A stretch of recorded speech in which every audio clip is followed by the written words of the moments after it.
we got a lot of people around, so sheepdogs. I hit 2 at the same time. You did? You hit 2? Yes. Yeah, sharpshooter. I never done that. I'm gonna kind of wrap this up a little bit. So it'll probably be like 2 layers of this, ribs, 2 layers more of this, then the woolite jug. There's the setup. All right, so with my 38 Special Plus P loads that I finally got working the way I think I want them to work. These are the 125 grain HTPs that are backed by 5.3 grains of bullseye.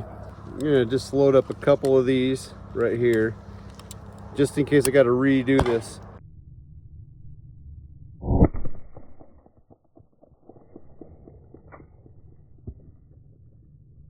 Okay, we got a direct hit on a rib. Check it out. Okay, so that went through, I don't know, one of those holes. We hit one rib. After hitting the rib, went through there, came out, did a number on the rib, which it should, hit our woolite jug, went through the woolite jug, crap, and no, it's in there. All right, thank goodness we put the cran grape. Pull out that bullet. That thing performed very admirably. That went through 4 layers of canvas, punched through bone, then hit the dihydrogen monoxide, and we've got a great performance. I will take that all day. Anyway, since I've got more ribs and I got more bullets, I'm going to try that with this one if that works out. I can't remember if this was like the 145 grain, something like that, but that's a silver tip. They don't make these anymore, but well, came across them, so why not shoot them? Same setup. I've got 4 ribs squished together, 2 layers of canvas, 2 layers of canvas. So we've got our windshield washer jug. So that gallon of dihydrogen monoxide is just in case.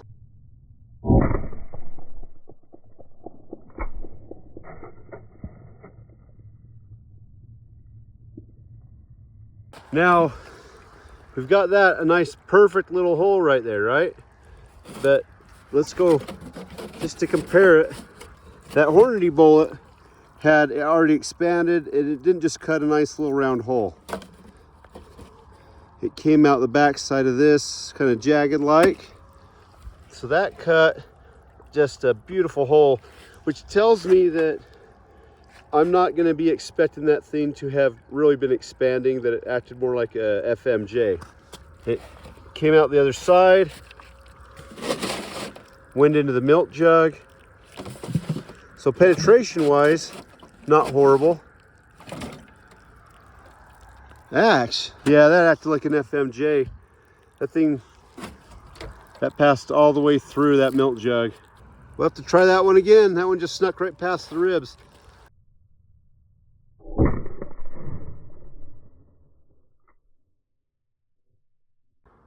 Now I'll do that same test with this.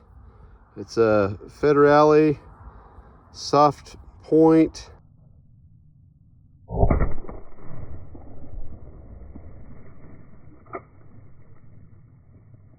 I'm pretty impressed with that one. I'm liking it. Look at this. We've got some lead right there.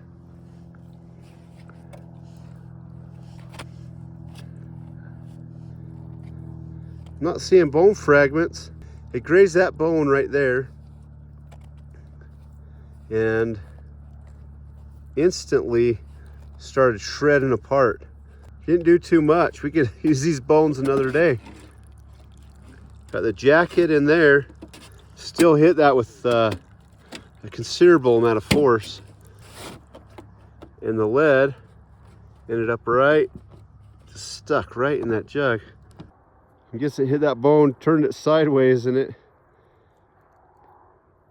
didn't keep going in straight. Got deflected, which is what you'd expect, but it still did a considerable amount of damage. Let's try one of these 110 grain hydrosucks right here. It's old school hydrosuck.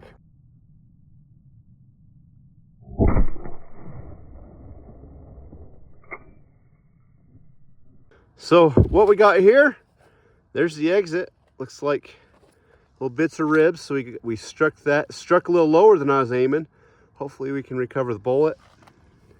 Some jagged chunks right there. It's really only a 110 grain thing. There's bits of fragments of bone all down here. Get hit low. Oh, there it is. Okay, that, you know what that means? We still got a jug of water. All right. Okay. That hit the bone, held together, expanded nicely. There's a petal from it. But you can see it brought a chunk of that fabric with it. In a 38 special, these are not my very favorite, but it did perform. So if it came down to it, I would be able to rely on these and trust that they do the job they need to do. So what I was testing here wasn't necessarily if these are the most powerful, best rounds in the entire world. I just wanted to really see what happens with them after they're hitting bone, a little bit of cloth, and some liquid. First, I'm going to shoot through this glass at an angle. I want it to be at an angle just to make it a little bit more challenging. I want to shoot at the glass and just go into these layers of Levi's and see what happens with that XTP round. Okay, I'm going to shoot at that little square dot right in the middle. See if I actually hit it.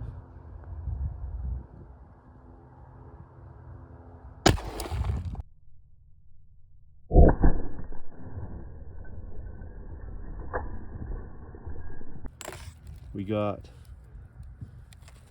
ooh, that is warm. Where did the lead part of it go? It probably continued through, so that sheared off. Oh, sorry, I wasn't even pointing at that. That sheared off the jacket. Powdered this.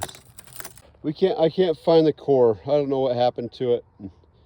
It's not worth any more glass slivers to get. So we're just gonna see if we can capture it in that water right there. I'm not gonna shoot right at that little dot, that square, just to the side of it, about an inch away.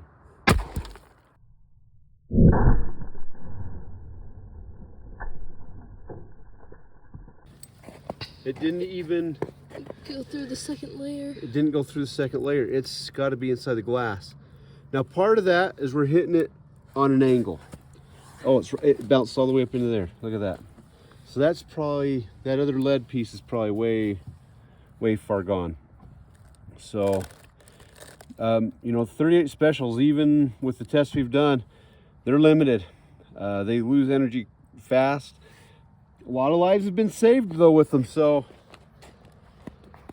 I'm not going to knock it too much. The water is safe. That glass is just vaporizing the lead in there, just tearing it apart. So glass is a difficult one. Hitting this glass on an angle and not straight on with double pane, this one didn't even make it through. The other one it did. Anyway, that one shocks me dramatically, but we still got a pane of glass here, right?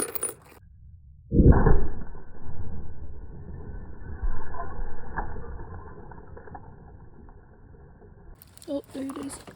Look at that. You don't have to risk your life to get that.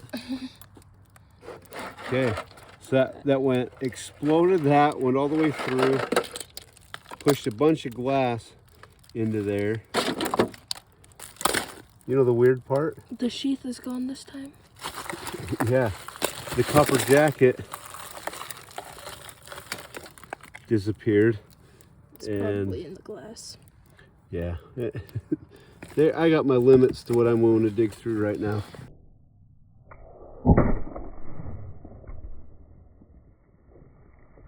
I had this half gallon of water, so I just tipped it on its side, shot it.